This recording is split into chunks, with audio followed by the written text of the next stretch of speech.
Part of what makes this really hard is that so much of AI right now is like a chaotic shit show of like babbling geese, just sort of like talking about what we think we just built, or what we think somebody else thinks they're building, or what we think about that.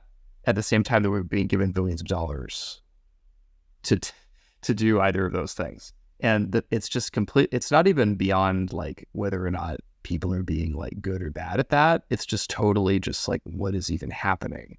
And we need space to stop and breathe and take stock of what we're even doing when we're playing this game. That's what. Yeah, I mean, one of the most common questions I get is like, how do I keep up? And my answer is like, not really. It's like, I do me. I try to make sense of the world. I try to maintain a coherent worldview, but we're not reading every paper. And the assumption that you are is detrimental. We need a space for levity that is still good-natured and funny enough to be worth like listening to, where you don't feel like the other person cares. And I want to understand people. Let me rephrase. I care about people more than I understand them. And I care about people in AI more than I want to put a hat on them. And that's what we don't have right now. And that's what I want this to be. Yeah. I've been recently grappling a lot with the fact that Hebrews are no longer associated with authors, and authors don't get to tell their story, as papers are often kind of distributed by some secondary market. It's really like a secondary market of something bizarre. And these algorithms and the incentives are to manipulate the distribution by making the paper seem hyper credible or hyper relevant, or to have a following by which distribution is guaranteed. And therefore, the kind of story of how science and how progress is made is subverted into this kind of online algorithmic process, rather than a like deliberative up and down, valleys and mountains type of thing that research really follows. And we can explain how we're seeing that happen on a regular basis. Yeah, that sounds good to me. So my name is Nathan Lambert, and I'm here with Tom. We're going to be recording The Retort to discuss these topics. And here's a sample from our first episode that you can expect soon.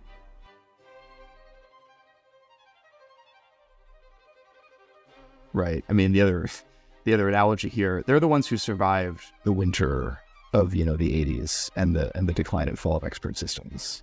And they were the ones huddling around the flame of, it wasn't called deep learning at the time, they rebranded it as deep learning, but they huddled around this flame of machine learning at a time when, that really was not a sexy thing to do. And so we're really living in the residue of that. So that is the parallel, is that their semantics, their worldview, their psyches, in many ways are what we are navigating today with scale and attention and data and layers. Like deep learning was an amalgamation, a story of why it is meaningful and interesting to amalgamate those things in ways that may very well simulate the mechanisms of the human mind. We don't really know what the limits of that are. And it's like, I almost find it more fun to talk about this. Like this is the root of the alchemy, is like how the field was born. And it makes it more fun to talk about than if you're trying to do the same thing from theoretical physics. There's different types of uncertainty in how the field was built. In the crowning moments, like in ImageNet and things, like it is a broad methodology and a timing and an infrastructure, and that has defined the field.